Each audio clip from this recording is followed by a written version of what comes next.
guys, it's Tundrum here, back with another video. Today I'm going to be showing you my powerful Modern Goblins list. Now, Goblins have always been a thing in Modern. You see them occasionally on the side, maybe making the top 8 in big tournaments, but they've never been a top tier. But with the recent printing of a couple cards in Modern Horizons, it's really pushed Goblins over the top. So today I'm going to be showing you my Goblins deck, and in my opinion it's extremely powerful, and without further ado, let's get into it. So first up, we are running 2 copies of Goblin Guard. Goblin Guard is a really solid card in aggro. We're not 100% the aggro build of Goblins, but we are still relatively aggressive. It's a 1-mana 2/2 Goblin Scout with haste, and it says when it attacks, defending player reveals the top card of his or her library. If it's a land card, they put it into their hand. This can get them card advantage occasionally, but if it just attacks and you've got a 1-mana 2/2 haste is really good, and sometimes it can just be free info. Often it turns the downside into an upside. It's a really solid card. We aren't running 4 of them because we're not 100% aggro, but really good. Next up we have Prospector. This is a really solid goblin. It's a 1-mana 1/1 goblin. Probably has an upside then, or we won't be running it. It says sacrifice a goblin to add a red. So this lets you ramp into your 3 drops, your 4 drops on turn 2 or 3, which is really solid. It also goes really well with another card I'm about to talk about. And yeah, it's just really good ramp. Next up we have Morgue War Marshal. This goes really good with Prospector. It is a 2-mana 1/1 goblin. And it says when it enters the battlefield or dies, you create a 1/1 goblin. This would be really good on its own. It does have a slight downside of eco for 2, which is at the beginning of your upkeep, if this creature came under your control since the beginning of your last upkeep, sacrifice it unless you pay its eco cost. So you're essentially paying 2 mana for 2 1/1s, and then one of that 1/1 normally just goes away and gets you another 1/1. So it's really solid. It goes really good with Prospector. So you play it, you get the 1/1, then you sack the body with eco and get another 1/1, and then you have the red mana. It's a really solid card. Next up, we've got Goblin Piledriver.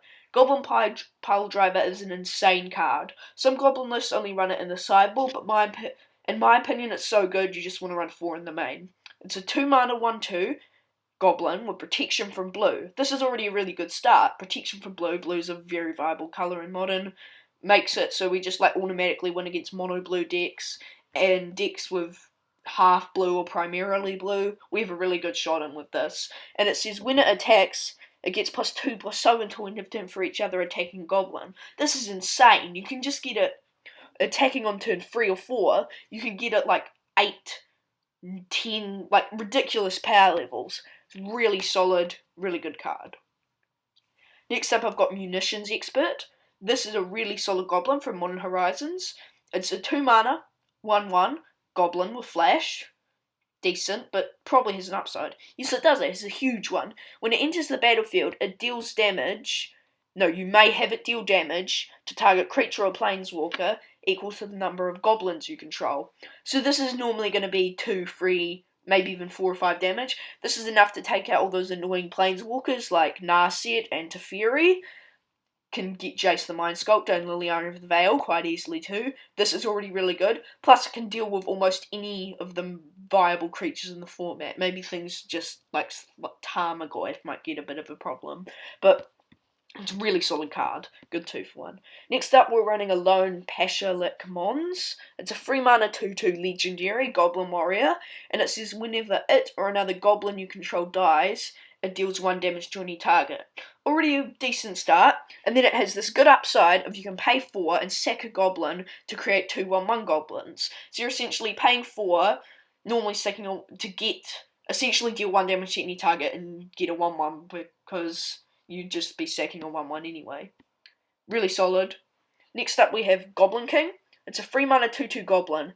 It says other goblin creatures get 1/1 in Mountain Orc, which is a bit of a downside in case we're in the mirror, but in most situations this is a 3-mana 2/2 that gives all your other goblins 1/1, and if you're against Burn or a red deck, you're probably just going to win the game because it gives them all unblockable. Really solid. Next up we've got Goblin Chieftain, a 3-mana 2/2 goblin with haste. Already a good start. And then it says all your other goblins get 1/1 and haste. This is overpowered. It makes every goblin you play have haste, and it gives them 1/1, and it's a 3 mana 2/2 haste itself. This card is insane, one of the best in this deck. I've seen a lot of 90% of goblin lists seem to not be running this. I do not know why, it's really powerful. Next up we have Goblin War Chief. It's a 3 mana 2/2 goblin warrior. We're running 4 of these. It says, goblin spells you cast cost 1 less to cast. Already a good start. And then it also gives all your goblins haste. So, it has haste as well. Very similar to the last card, except instead of the 1/1, it gives your goblin spells 1 less to cast. Really powerful card. Really like it. It can really rush us into an easy kill. Spam out of hand, give everything haste. Really solid. Next up we have Goblin Ringleader.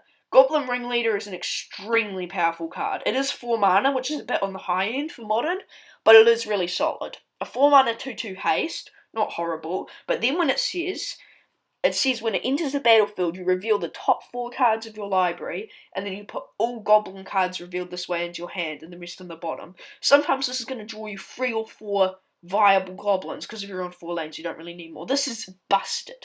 It's normally going to at least draw you 1 or 2 cards, and when it hits 3 or 4 you're probably just going to win the game from that. Really insane. We need to be running this. Next up we have the last new card from Modern Horizons, Sling Lieutenant. It's a 4 mana 1/1, and when it enters you get 2 1/1 red goblin creature tokens. Pretty solid. Then it has this huge upside of you can sack a goblin to make target player lose 1 life and you gain 1 life. This is busted. You can just attack with your goblins, hit them for a bit, and then sack, and drain them out. In an aggro match this is really good. It is 4 mana, which is a bit on the high end, but in my opinion it's worth the run. You could maybe swap one out for a Krenko, but I think Krenko's a bit too slow. Next up we're running 4 Aether Vial. Aether Vial is, well, in any creature-based deck, insane. It's a 1 mana artifact, and it says at the beginning of your upkeep, you may put a charge counter on it. And then you can tap it to put a creature card with converted mana cost equal to the number of charge counters on it from your hand onto the battlefield.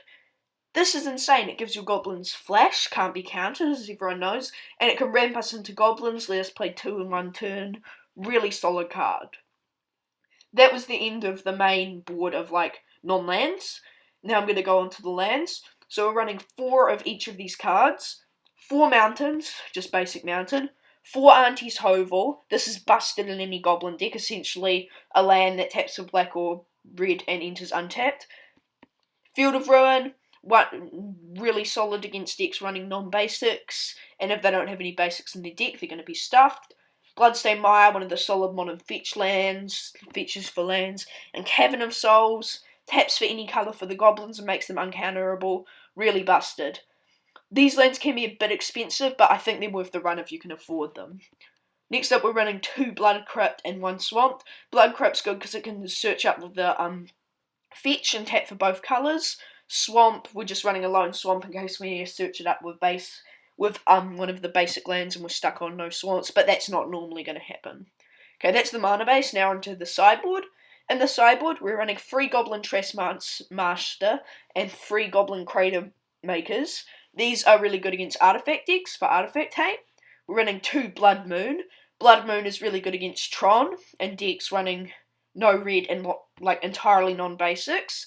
It's really solid. Then there is Relic of Progenitus for any graveyard hate. Makes them repetitively exile their graveyard, and then if their graveyard gets too big, you sack it, get rid of their entire graveyard, and you draw a card. And then we've got Icon of Ancestry, 2 of them, in case we're against a control matchup and need to play a really slow game. This buffs up all our creatures, and lets us continuously draw cards, so we never run out of fuel. And yeah, that was pretty much my Goblins Modern deck. Hope you enjoyed. If you want to see more videos from me, make sure to leave a like and subscribe, and yeah, peace out.